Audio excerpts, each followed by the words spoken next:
If you stood at the edge of a river system in Cretaceous North Africa, you'd be staring into deep, muddy water that offered zero safety from what lived beneath the surface. 7 tons of muscle could erupt from that silt without warning, snapping a massive prehistoric fish cleanly in half before it could even sense a ripple. At 50 feet long and 7 tons, this was a predator that defies traditional logic. It dwarfed modern Nile crocodiles and reduced a human diver to the size of a minor snack. But an air-breathing animal the size of a city bus faces a massive problem in deep water. The laws of physics dictate that the air trapped inside its lungs and body should force it to the surface like a giant cork. To understand how this animal actually hunted, we have to look past the standard anatomy of a land-dwelling dinosaur and analyze its skeleton as a piece of specialized biological submarine technology. Most giant dinosaurs are naturally buoyant. They possess bird-like internal air sacs that act as built-in life vests, making it nearly impossible for them to submerge and stay down. Spinosaurus evolved an extreme countermeasure, osteosclerosis. While a T-Rex has hollow leg bones, Spinosaurus femurs are completely infilled with solid bone. This biological ballast system counteracted its air sacs, providing the necessary mass for the animal to submerge and maintain its underwater position.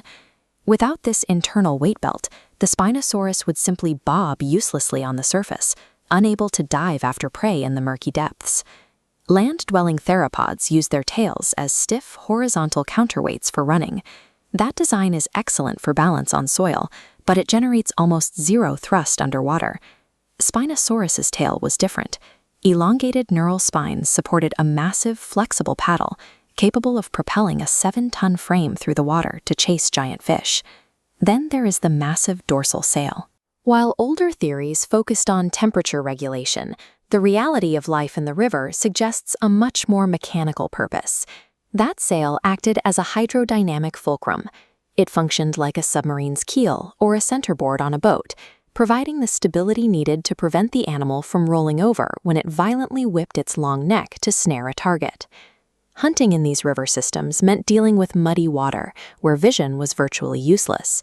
For a predator this size, the environment was effectively pitch black. The tip of the elongated snout is perforated by a highly concentrated network of microscopic pores. These pores housed dome pressure receptors, connected directly to the trigeminal nerve. They formed an organic sonar array that could detect minute water displacements from a thrashing fish. This exact jaw morphology and sensory setup is a hallmark of specialized aquatic predators. We see the same structural alignments in the snouts of modern eels and ancient spinosaurids. This pressure-sensing system allowed the Spinosaurus to track and strike megafish in the muddiest waters without ever needing to see its victim. Once the predator closed the distance, the hunt ended at the Terminal Rosette, a bulbous expansion at the very front of the jaws, where the largest teeth were concentrated. Unlike the serrated steak knife teeth of other carnivores, these were smooth, interlocking spikes. They formed an inescapable biological trap designed to pierce and hold onto slippery, struggling fish. With dense bones for diving, a paddle-like tail for thrust, and a sonar-equipped snout, the Spinosaurus was a highly specialized, multimodal aquatic hunter. Millions of years of evolution engineered this creature to dominate an extreme ecological niche that would have drowned any other giant theropod. With its kill secured, the predator retreats into its domain, slipping silently beneath the surface to wait for the next school of fish. In this world, the deep water belonged entirely to the biological submarine.